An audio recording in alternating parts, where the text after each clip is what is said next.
नमस्कार, परभणी न्यूजमध्ये आपलं स्वागत करतो. मी दिलीप बनकर. पाहूया आजच्या ठळक घडामोडी. नमस्कार. जिल्हा परिषद आणि पंचायत समितीच्या निवडणुका 2026च्या रणांगण सुरू आहे आणि यामध्ये आज जिल्हाधिकारी कार्यालय येथे भारतीय जनता पार्टीच्या वतीने सुनीता चव्हाण आणि ऐश्वर्या चव्हाण यांनी उमेदवारी अर्ज जिल्हा परिषदेसाठी दाखल केलेला आहे. आताच त्या उमेदवारी अर्ज दाखल करून आलेले आहेत. आपल्यासोबत आहेत.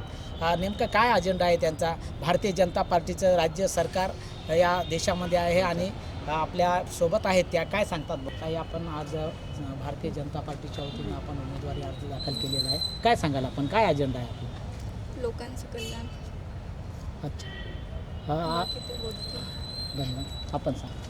आदरणीय पंतप्रधान नरेंद्रजी मोदी यांच्या मार्गदर्शनाखाली भारतीय जनता पार्टीनं आमच्या ऐश्वर्याताई चव्हाण व अजयभाई चव्हाण यांच्या कामावर विश्वास ठेवून पोखर्णी सर्कलमधून त्यांना उमेदवारी दिली.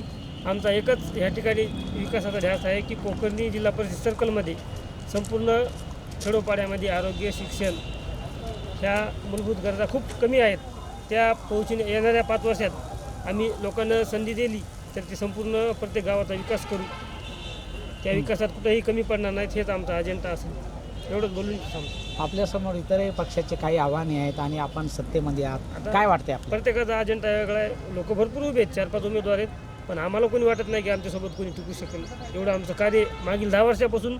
आणि आदरणीय जे उमेदवार आहेत यांचे सासरेबा धोंडरामजी चव्हाण यांचं त्या पोखर्णी सर्कलच्या माध्यमातून गेले 25 वर्षे प्रत्येक गावागावात त्यांचं एक काम आहे. खूप मोठं काम केलं त्यांनी.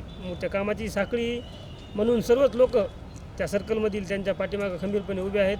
आणि येणाऱ्या 7 तारखेला 100% आम्ही कमळ या चिन्हावर विजयाचा झेंडा फडकू, एवढंच आश्वासित करतो आणि थांबतो. धन्यवाद. एक मिनिट. आणि याचबरोबर हे बातमीपत्र संपलं.